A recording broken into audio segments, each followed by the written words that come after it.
Good morning, everyone. From today, we will start the course. So first, we will start with this lecture 1 or the chapter 1.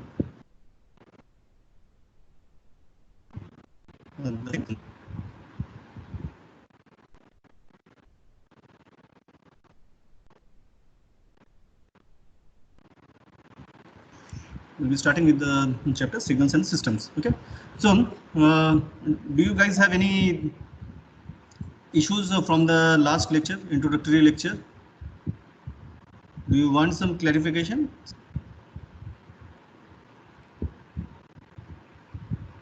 No? Okay. No, sir. Okay. Then I will proceed.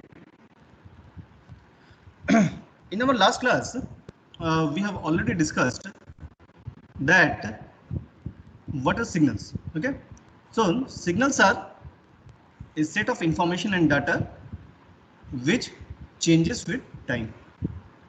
Okay. So we have seen in our last class that if we are having a temperature probe and if we put that probe onto the human body, what will happen?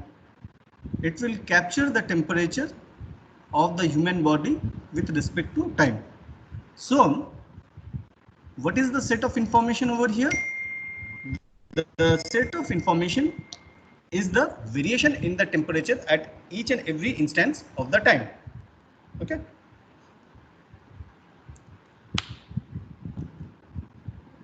Now, suppose I want to generalize this term signals for the biological for the set of information which are obtained from the biological domain, then we either call it biosignals. Okay.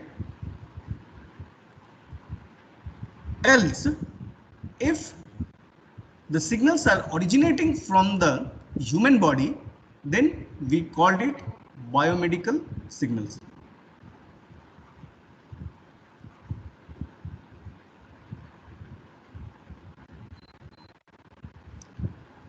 So you can see over here,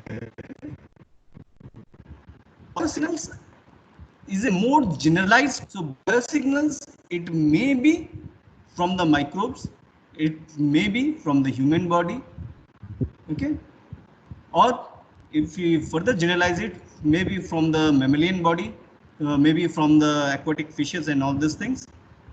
Whereas the biomedical signals, they are mainly related to the signals that are originating from the human body. Okay, that are originating from the human body. Okay. So if I have to generalize this signal into biomedical signals, what the definition would be? The definition would be biomedical signals are a set of information or data generated from the human body which changes with time. Okay, which changes with time. In many books, you will find that these two words, bios and biomedical signals, interchangeably used. The definition of the biosignals can also be generalized in the form of biosignals are a set of information or data that are originating from the systems which changes with time. Okay, so biosignals, the definition of the biosignals, it would be bio or data originating from the systems which changes with time. Okay.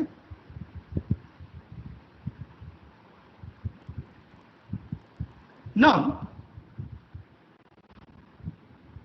what are the common biomedical signals which are associated with the human body. So can you tell me what are the signals?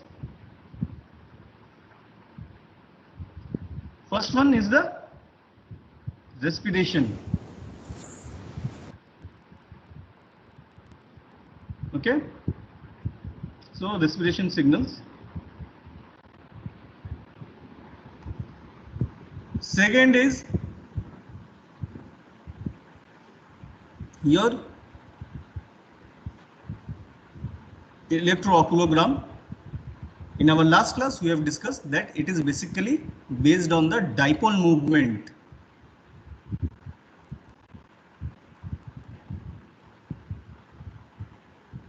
Okay, so how the dipole is created? Dipole is created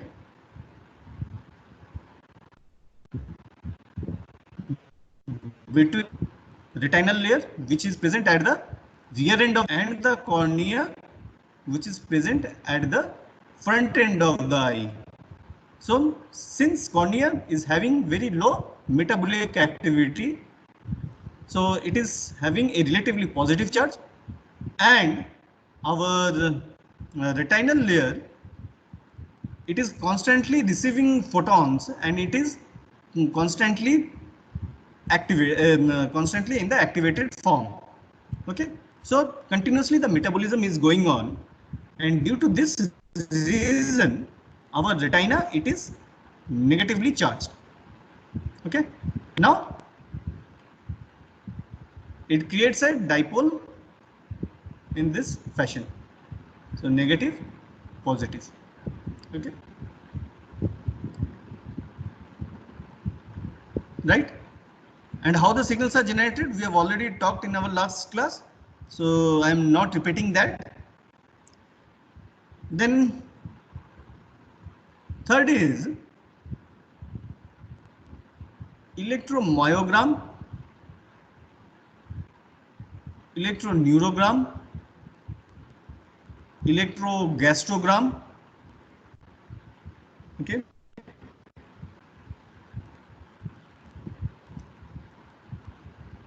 fourth is electrocardiogram. Okay, now if you see both 3 and 4, these signals are generated when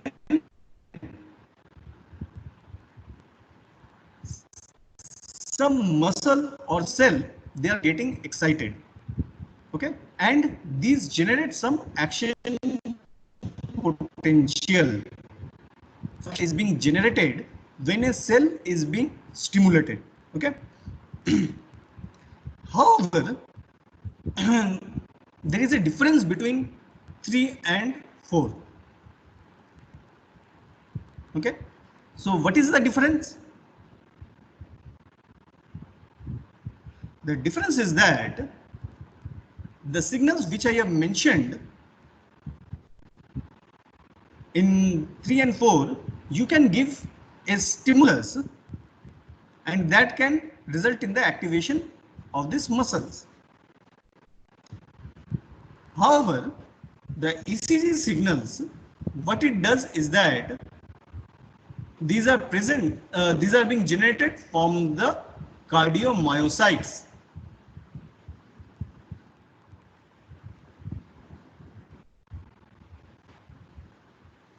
Cardiomyocytes. What are cardiomyocytes?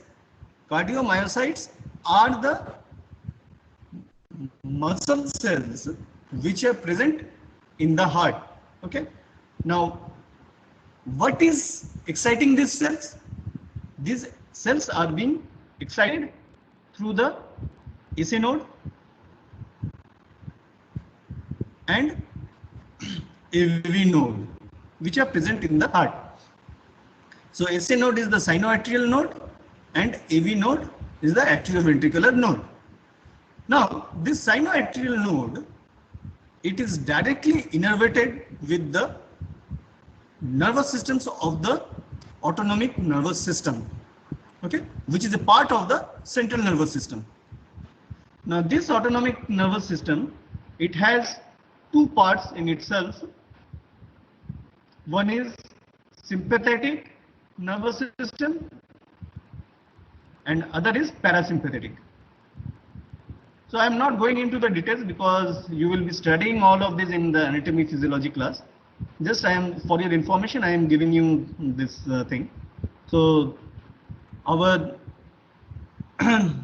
our heart is being mainly activated by the essential, which is being innervated by the autonomic nervous system. And this autonomic nervous system, it has two parts, sympathetic and parasympathetic nervous systems, and the activity of these two nervous systems, they try to bring a balance in the heart rate of the in exciting the cardiac muscle, which in turn controls the heart rate. Say for example, if you are running, what happens? Our body needs more of oxygen, so the autonomic nervous system, it repeatedly activates the synovial node and it increases the heart rate. Now when you take rest, slowly the heart rate comes down to your basal level. Okay, the average basal heart rate is 80 beats per minute. Okay, so if you see over here, our autonomic nervous system or our central nervous system is directly controlling the ECG signals. Okay, however, the signals which I have mentioned in point number 3, electromyogram, electroneurogram, electrogastrogram, yes, definitely you will be having the central nervous system, they are having some innervation. However, by giving some stimulus, we should be able to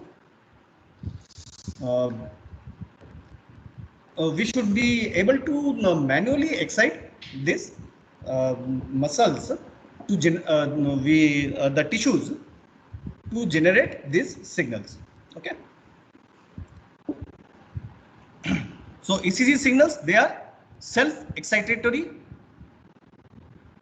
and third signals, they are self-excitatory, plus you can intentionally also excite the tissues to generate the signals. Okay, then another important signal which may be obtained, can you tell me what is that?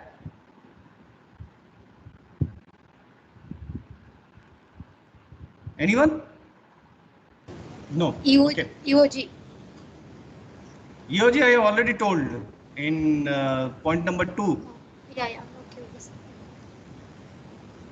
So any other signals? No.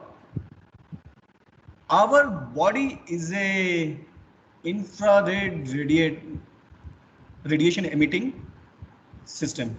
Okay. So it is a classic infrared radiation emitting system. Okay, so have you heard of this night vision cameras?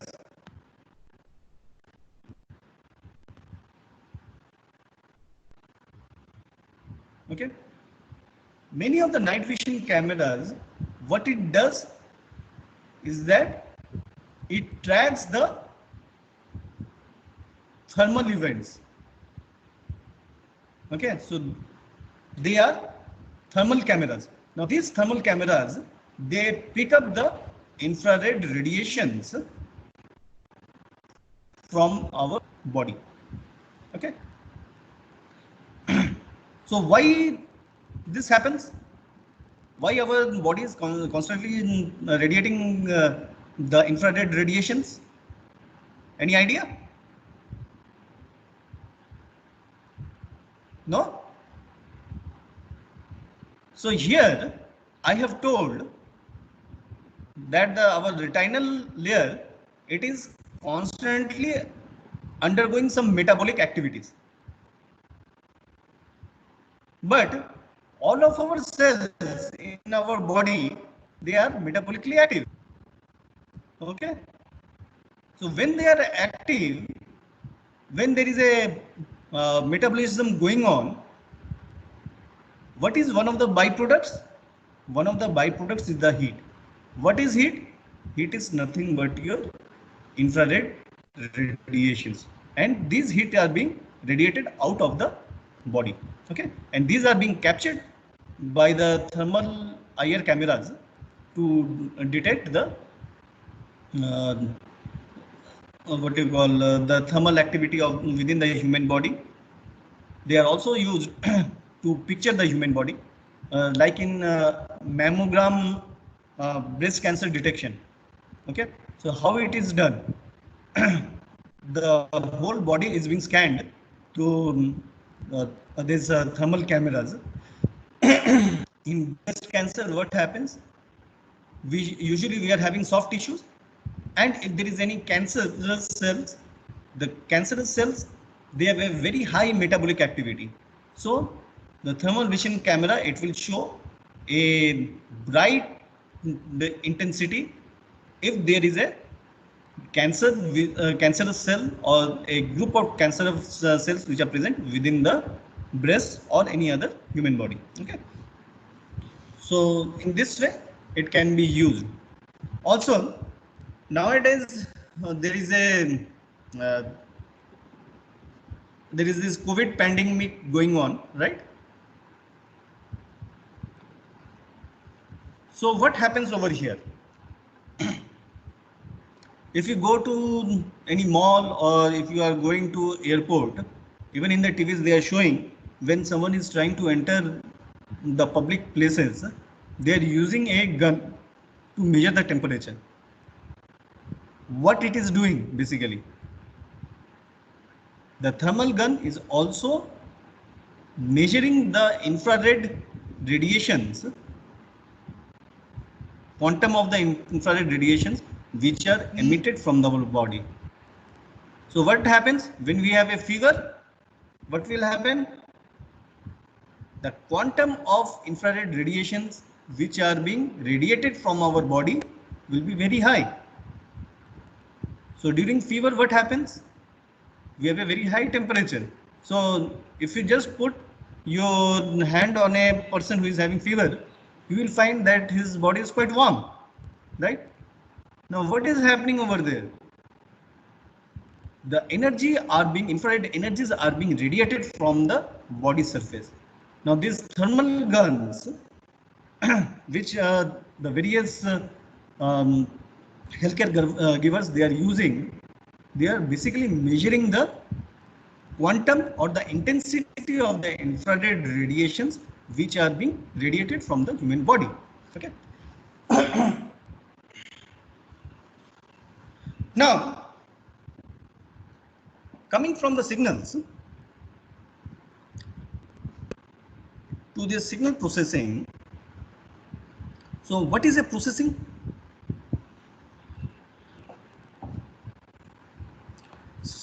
In our last class also we have talked about this thing, and we have said that signal processing is a method of extracting information from signals by carrying out algorithmic operations on the signal. Okay. So why do we do the processing? We want to extract information. We want to extract information from a signal. Okay. How you can do this? You can do this by applying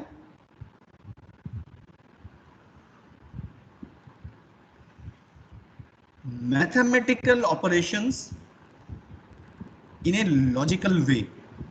Okay, so that is called an algorithmic operations, right? So operations means here mathematical operations which will be applied in a sequential manner to get meaningful extraction. So this analysis is called, so this method is called signal processing. So what is signal processing? Signal processing is nothing but to apply a series of mathematical operations in a logical way, extract some information. Now say I give you a signal, I give you one ECG signal and I ask you to do some analysis and get me some results. Okay. So person A, he may apply a different set of algorithm. Person B, he may apply another set of algorithm. Okay. Person C, he may apply another set of algorithm, right? So when you apply different sets of algorithm, you get different informations. Okay. So even though you are using only one signal, but since there are different, the algorithmic operations are being implemented by person A, by person B and person C, the nature of the information what you will get is different. Okay. So from here we can say that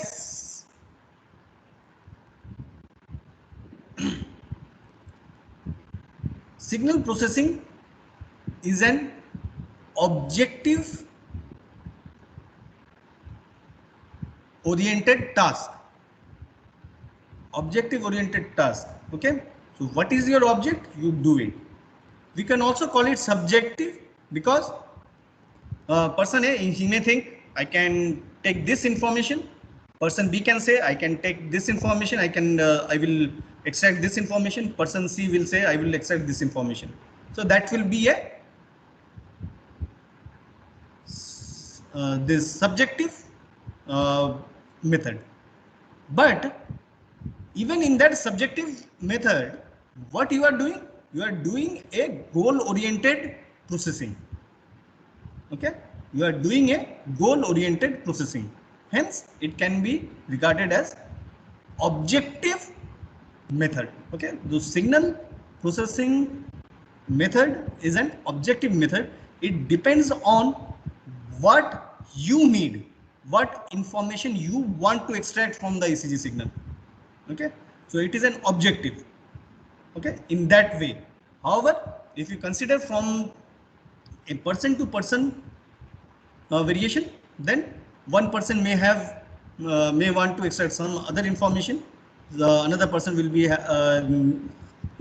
might be needing to extract other information, and person C may be needing to extract another information. So in that way, it is also a subjective one.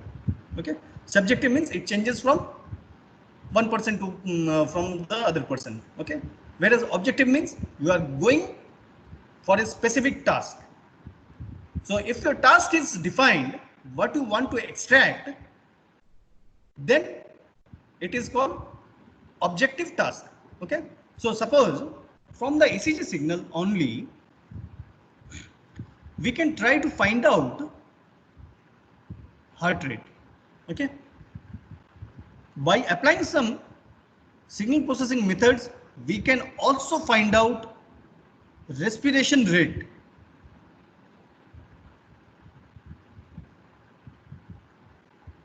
Okay, from the ECG signals, we can find out RR interval signals. What are RR interval signals? All of you must be knowing about the ECG signals. It looks something like this: P, Q, R, S, T signals. Okay, now then it repeats.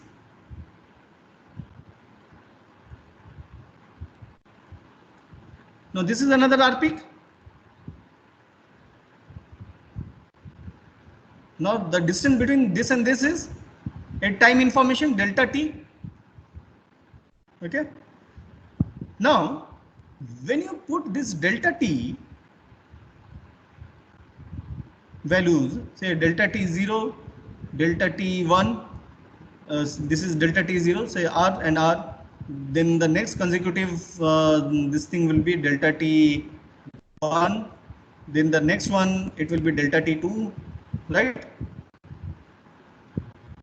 So this is the time interval between the two consecutive RPs with respect to an independent information time, T0, T1, T2, like this. And what is the information? In the set of information over here is the RR interval time. Okay. So what is the set of information? Set of information is RR interval. Okay. So when you calculate these things with respect to the time, then it is called RR interval signals. Okay. So you can see there are many other things which we can extract from the ECG. So I am not going into the details at this moment. So you can see we can find out a large number of information from here. So if I give you, all of you give you the ECG signal and I ask you to find whatever information you want, then if the first person is calculating HR, the second person if he is calculating the respiration rate, and the third person if he is calculating the RR intervals, then it is a subjective process. However, if I say you that you find out the heart rate interval, heart rate of the person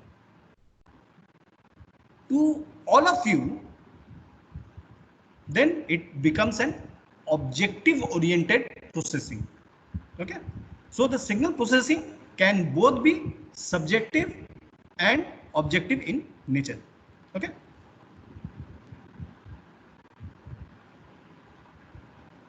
So it is written over here. It is dependent on the type of signal and the nature of the information it carries. Okay. So what kind of signal you want to use and what kind of information you want to extract from there, the signal processing will vary. The signal processing algorithm will vary accordingly. Okay.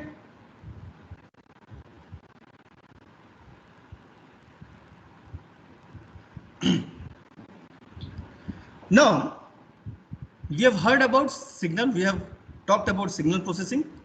Now let us come to the new topic, analog signal processing. Before we go for the digital signal processing, what we do in the digital signal processing. So most of you in your BTech classes, what you might have done, you might have taken any sensor, say for example LM35. I hope everyone knows what is LM35. Do you know? Do you guys know what is LM35? Yes. Yeah, what is it? Temperature sensor. Yeah, it's one of the simplest cost-effective temperature sensor, and it is used in many of the motherboards. In TVs, you will find if you want to make a low-cost temperature sensor for your project, then LM35 is used. Okay. So suppose what you have, if you have the sensor over here, what you do? You take the output of this sensor and you put it into some electronic circuits. So which are made up of RL and C. Okay, R, L and C.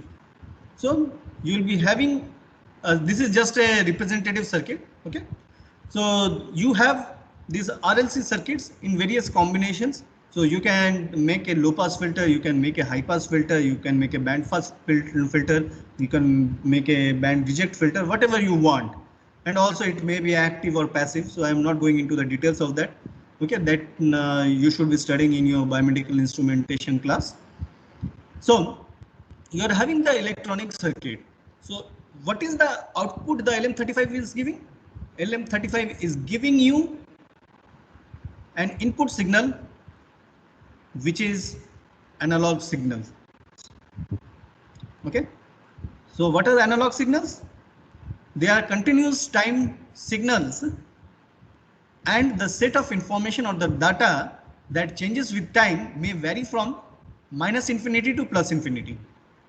Okay, first of all, the output of this LM35 is the continuous time analog signal. Okay, so let's tell it as an analog signal. So we take this analog signal, we put it into the electronic circuit, and we get a processed output which is also an analog signal.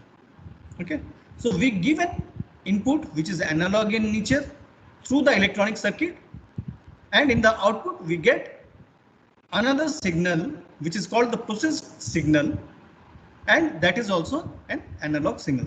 So these kind of signals, this type of processing, it is called analog signal processing.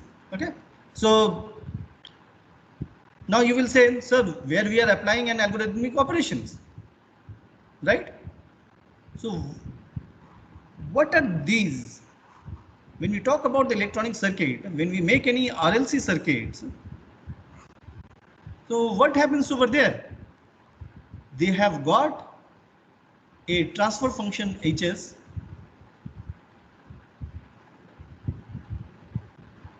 V0 by V in S. So what are these? This is a mathematical operator, this is a mathematical operator.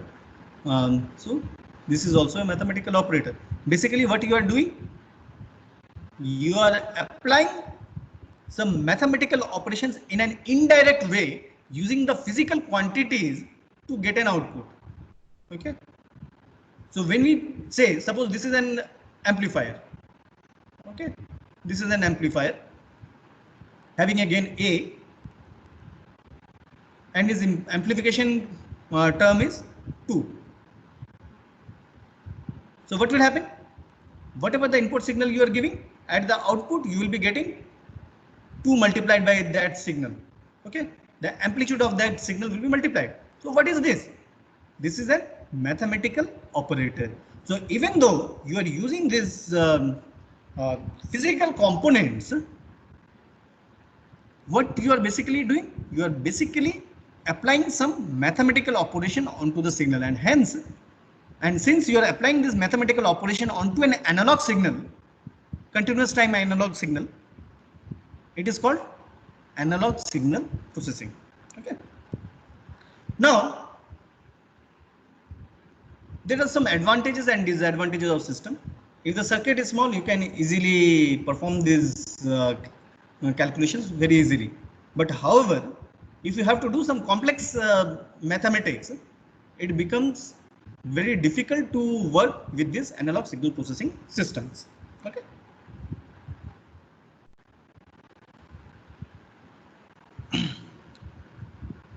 To circumvent the disadvantages of the analog processing systems, the digital circuits, they have been proposed.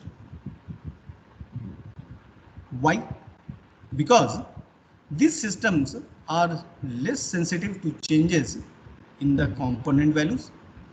Okay. So when we are talking about the analog signal processing technique, we are talking about RLC. Now, if I tell you, you bring a 1 kilo ohm resistor, will you be able to give me 1 kilo ohm resistor?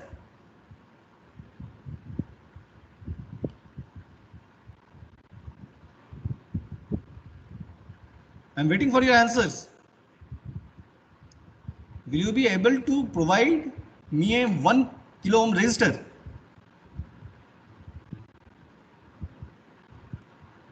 Yes or no?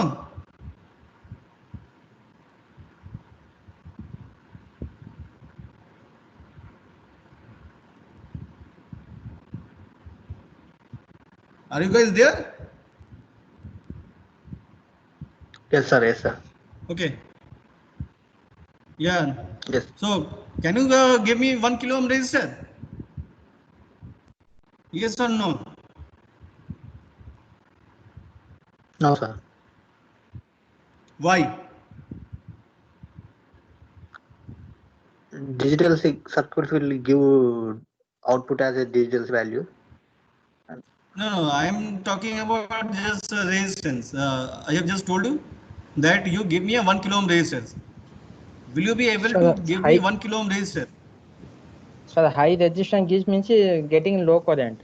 That's why it's not taking high the resistance. That is not what I asked. I just asked you, can you give me a 1 kilo ohm resistor? I asked you to bring a 1 kilo ohm resistor. So can you bring me a 1 kilo ohm resistor?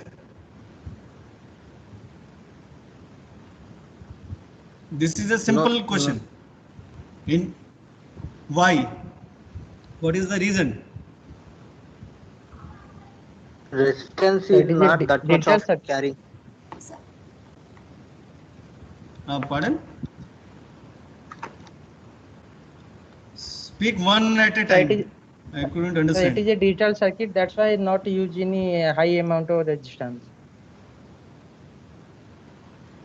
I am not talking about digital circuits. I am talking about. Uh, I ask you to go to a shop and bring a 1 kilo ohm resistance. Can you bring me a 1 kilo ohm resistance? No, sir, it is not available. My And question also is it is simple. not It is not about Not it is not available in market, and also it is not bear that much of a kilo ohm resistance why, in any circuit. why, why you cannot bring. Why you cannot bring a just as 1 kilo ohm resistance? Mm, So, if you look carefully, all the analog components RL and C, they come with a tolerance. plus or minus something. So they have a plus minus 5%, plus minus 10%. Then you have plus minus 2%. Then plus minus 1%. So getting an exact value of 1 kilo ohm, it's next to impossible. Okay. Similarly, it will also happen with the L. It will also happen with the C. So what happens is that when you use these values, when you are telling that I am making an amplifier in the analog system domain, an amplifier which is having an amplification factor of 2, basically it is not 2.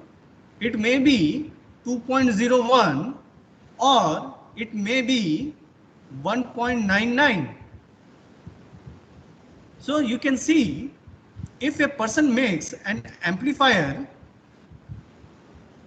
it may have an amplification of 2.01. Another person makes, he may have the amplification of 1.99. Another person, if he makes, he may have an amplification factor of another amplification factor, right? So when different persons are making the same amplifier, they are getting different amplification factors. Why? This is because we are using the components in the analog signal processing whose value are not fixed, that changes. Okay. However, in digital circuits, what you are doing, we are writing, say, I want a gain of 2, say, so the output V equals to 2 multiplied by V1, which is the input. So you are defining over here what is the multiplication factor, and it is just doing the calculation. So that is why the digital circuits, they are less sensitive to the component values. Then temperature, what happens when you talk of resistance and all of this? The component values changes when you change the environmental temperature. Okay. Then aging, what is aging? When you keep something for a long period of time, the material starts losing its properties. So in this case also, the 1 kilo ohm resistance, it may with time it may change its value, and it may either become 1.1 kilo ohm or it may become 0.9 kilo ohm. Okay, so with time, aging means as the time passes, if the property of any material it changes, then it is regarded as aging. Now in this case, what will happen? Due to the aging, the component values will change.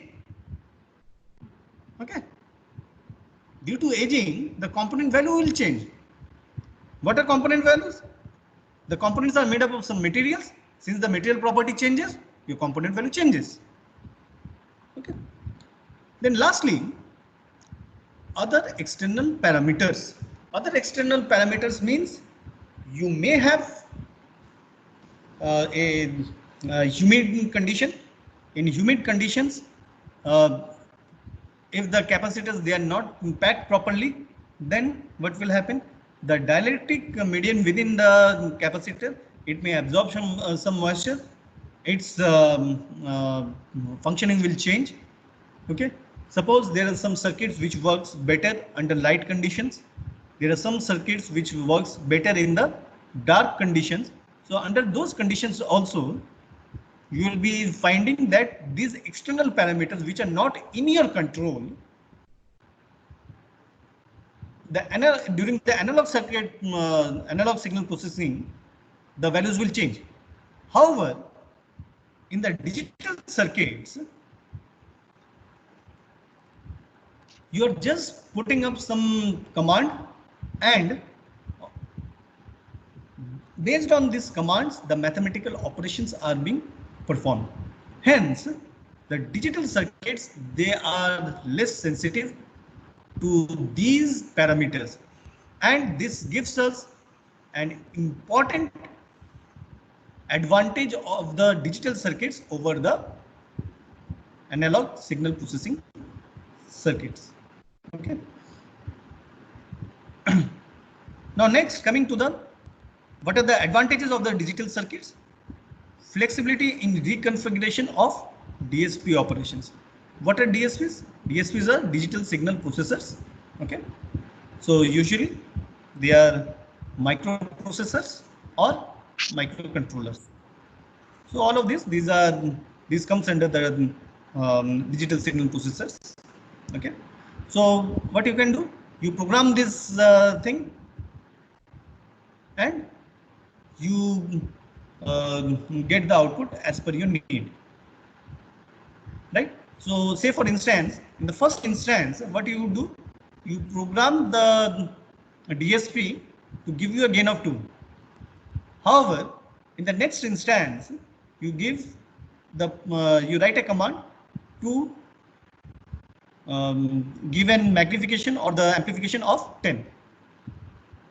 So you can easily just write a command, make some changes, and you are good to go. However, if you talk about analog signal processing systems, over there you have to make physical changes into the signals. You have to make physical changes into the circuits. Okay, so which will take a longer time, and it will also cost you, because you have to find specific products from there. Okay, then accurate, I told you why it is accurate. Easy storage. How it is easy storage? If you have to store the analog signals, where do you store? Where do you store? Any electrical engineers? No? memory sir. कहाँ पे? Analog circuit you store in memory. Where do you store analog signals? How do you store analog signals? Analog signals are stored within capacitors. Yes, sir. Analog signals are stored in the capacitors. However, they are not a very good way to store the analog signals because there will be some leakage, and with time you will be losing the information. However, when you talk about the storage of the digital signals, what you will have? You are having thumb drives or the pen drives. You can easily store those signals over there in the form of numerical values, and you can easily retrieve those values from these pen drives also, right? So pen drives are there, hard disks are there, so other mode of storages are there, CDs are there, DVDs are there. Now CDs and DVDs, they have become obsolete, right? Now lastly, they are cost effective. Why? If you have to store a large number of signal or large quantum of signal, then you will be needing a large number of capacitors, which is not possible. But if you want to store the digital signals, you can just put it into one pen drive, and you can get 1 terabyte of signals in a small box, and you can carry it anywhere, right? And you can also change the signals and rewrite it with other thing, right? So since it is a small one and you can produce in large numbers, it becomes quite cost effective. Okay.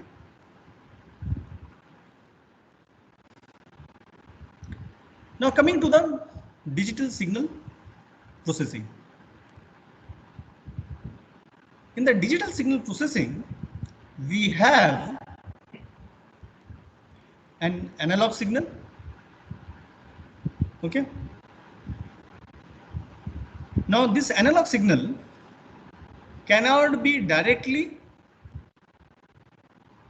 processed by the digital processing unit.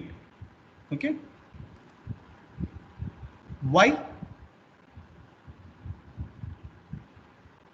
Why?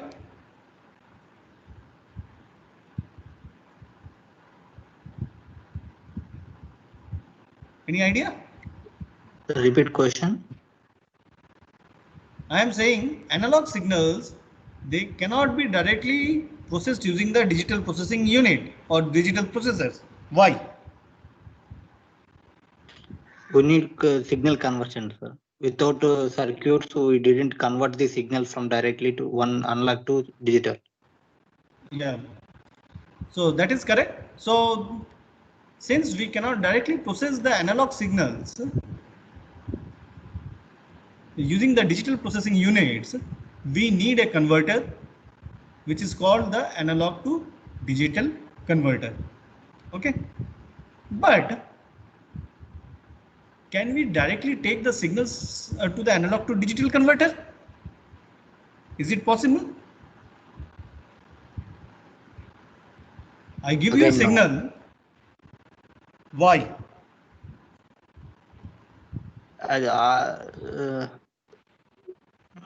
Filter is needed, sir. Either low pass filter or high pass filter. Filters are needed. Either What type of LPS filter or is needed? Low pass. what? Why high? What do LPF do or what do HPF do? LPF is reduce the signals. I think so. Reduce the HPF signal. will. Sir, low pass is the sir allow the low pass signal and block the high pass signal. So High pass is just the opposite. So what kind of circuit you will be needing before you can convert an analog signal to the digital signal?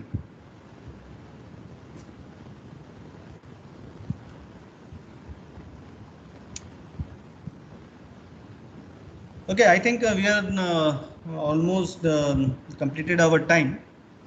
Okay, so I will stop here today. So you please go through this digital signal, the basics of digital signal processing. Then in the next class, we will again discuss this one. Okay.